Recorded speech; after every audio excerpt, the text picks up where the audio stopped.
Hey everyone, welcome back to our channel. Hope you all are doing well. So guys, in this video I am going to explain you the MERS visa selection round and of course the most important selection chances.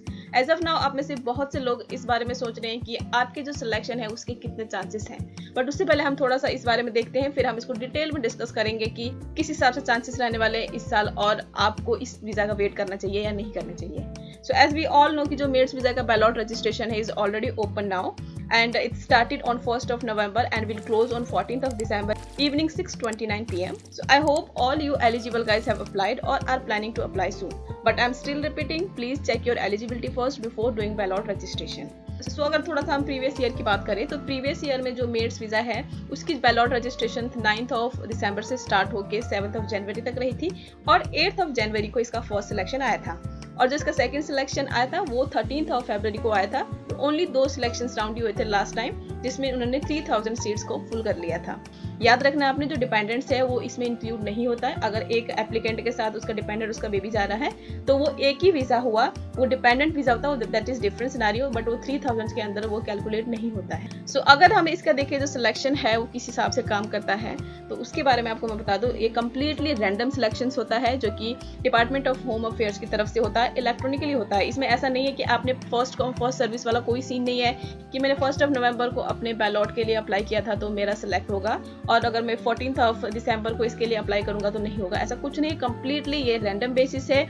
वो इन्होंने automatically कोई भी pick करना है, आपने उस चीज को इंश्योर करना है कि आपकी एलिजिबिलिटी बन रही है तभी आप उस चीज को अप्लाई कर रहे. क्योंकि अगर आपको सिलेक्शन लेटर मिलता है और आप बिना एलिजिबिलिटी भी अप्लाई करते हो देन आपकी जो एप्लीकेशन है वो या तो इनवैलिड हो जाएगा और हाई चांसेस है कि रिफ्यूज होएगा, विच मींस कि इट डजंट मैटर कि when you applied all valid entries have equal chances.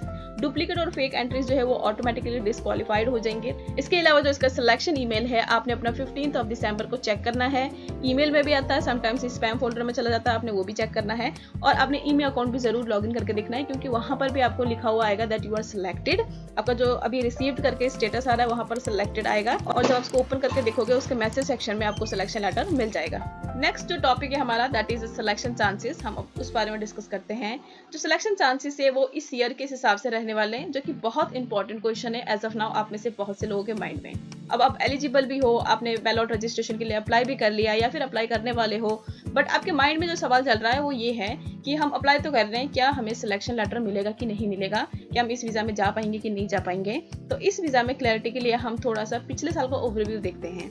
तो अकॉर्डिंग टू सम पेजेस जो कि ऑफिशियल नहीं है बट उनका क्लेम है, तो लास्ट टाइम जो बैलॉट रजिस्ट्रेशन के अप्लाई किया था दैट इज अप्रोक्सीमेटली 6700 एप्लीकेंट्स ने अप्लाई करा था और उन्हीं में से उन्होंने 3000 सिलेक्शंस करके उनको वीजास कंप्लीट करे थे. बट एक चीज हमने याद रखनी है, that was the first time when it was open in India और बहुत से लोग इस बारे में अवेयर भी नहीं थे कि इस वीजा में एक्चुअल में किस हिसाब से चांसेस मिलने वाले हैं या क्या इसकी एलिजिबिलिटी है. इवन मतलब बहुत से लोगों को पता ही नहीं था कि MERS वीजा क्या है, but this time many people knew about this. बहुत से लोग इस बारे में सर्च कर रहे हैं, पिछले साल जो लोग जा चुके हैं उनके नोन है या फिर उनके थ्रू एक हाइप मिल गई है, तो ये जो चीज है ये अब ज्यादा पता है लोगों को. तो ऐसे में इस बार एप्लीकेशंस, जो नंबर ऑफ एप्लीकेशंस होंगे बैलॉट रजिस्ट्रेशन में वो ज्यादा होंगी. बट एक चीज और याद रखने वाली चीज है कि जो इसकी एलिजिबिलिटी है ना वो बहुत ही पर्टिकुलर है. एक तो आपकी जो एजुकेशन है वो लास्ट 2 ईयर में होनी चाहिए, एक रैंकिंग यूनिवर्सिटीज है जो 2024 की उसमें होनी चाहिए और कुछ पर्टिकुलर फील्ड है जिसमें आपकी एजुकेशन होनी चाहिए. तो इसकी ये एलिजिबिलिटी भी बहुत पर्टिकुलर है जिसकी वजह से competition yes as compare to last year high hand रहने वाला है. इस चीज को आप लेके चलो बट स्टिल आपके पास चांसेस रहने वाले हैं. लेट्स सपोज इस समय अगर मैं थोड़ा सा अप्रॉक्स देख पा रही हूँ तो 20 से लेकर 30,000 एप्लीकेशंस जो है वो इस बार अप्लाई हो सकती है, which means out of 3 to 4% देखे उनमें से एक को तो सिलेक्शन लेटर मिलेगा ही मिलेगा. बट इसीलिए मैं आपको बार बार ये चीज बोलती हूँ कि आप अपनी एलिजिबिलिटी जरूर चेक करो क्योंकि अगर आप एलिजिबल ही नहीं हो तो डोंट अप्लाई, क्योंकि किसी की जो है वो फ्यूचर उस वीजा पे बन सकता है जो ऑलरेडी एलिजिबल है उस वीजा के लिए. तो लेट देम अप्लाई. और इसके अलावा गाइज इस बार जो इसका वीजा का प्रोसेस रहने वाला हो that would be little strict as compare to last year because that was the first time. तो मैंने आपको ऑलरेडी बताया कि चीजें लीनियंट भी थी. बहुत सी चीजों को उन्होंने ये नहीं देखा कि किस हिसाब से अप्लाई कर रहे हैं, अपना उन्होंने खुद चीजें देखी है, उसको एक एप्लीकेशन में ज्यादा टाइम लगाया है जैसे उन्होंने वीजास निकाले हैं. इस बार ऐसा नहीं होगा. उनको प्रॉपर प्रेजेंटेशन चाहिए होगा, प्रॉपर उनको तरीका चाहिए होगा कि आप वीजा किस हिसाब से लगा रहे हो. अगर आपके वीजा लगाने के तरीके में भी ऊपर नीचे है जिससे उनको चीजें क्लियर नहीं हो रही है तब भी आपकी वीजा रिफ्यूज हो सकता है.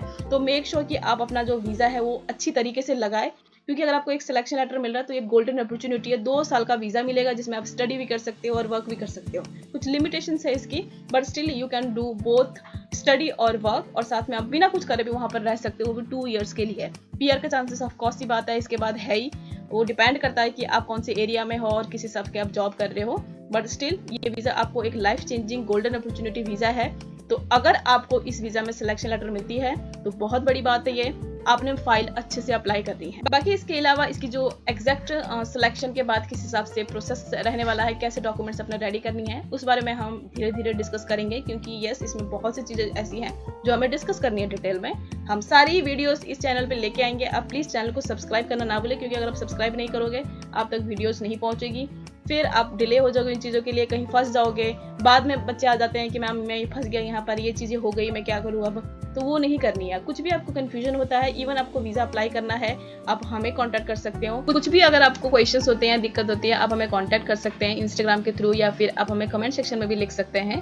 हमारी पूरी कोशिश रहती है कि हम आपके सारे ही क्वेश्चंस को जवाब दे सके। इसके अलावा हम फाइलिंग में भी हेल्प करते हैं। अगर आप खुद फाइलिंग लगाना चाहते हो और हमारी हेल्प चाहते हो तब भी हम आपकी हेल्प करेंगे, बट अगर आप अपनी फाइलिंग हमारे थ्रू लगाना चाहते हो तब भी हम लगाते हैं। मैं इंडिविजुअली खुद हर एक एप्लीकेशंस को देखती हूँ, सो अगर आपको कुछ भी क्वेरीज होती हैं तो आप प्लीज कॉन्टेक्ट जरूर करें। तो मिलते हैं नेक्स्ट वीडियो में, जिसमें हम इसके बारे में और डिटेल में डिस्कस करेंगे कि कैसे आपको सिलेक्शन के बाद कैसे डॉक्यूमेंट्स रेडी करनी है, पीसीसी कैसे अप्लाई करना है, मेडिकल का कैसे करना है, या फिर आपको जो इंश्योरेंस है वो किस हिसाब से बाय करना है। हम हर एक चीजें डिटेल में डिस्कस करेंगे, बट इस वीडियो में इतना ही। तब तक take care, bye bye, and don't forget to like and share this video and subscribe my channel.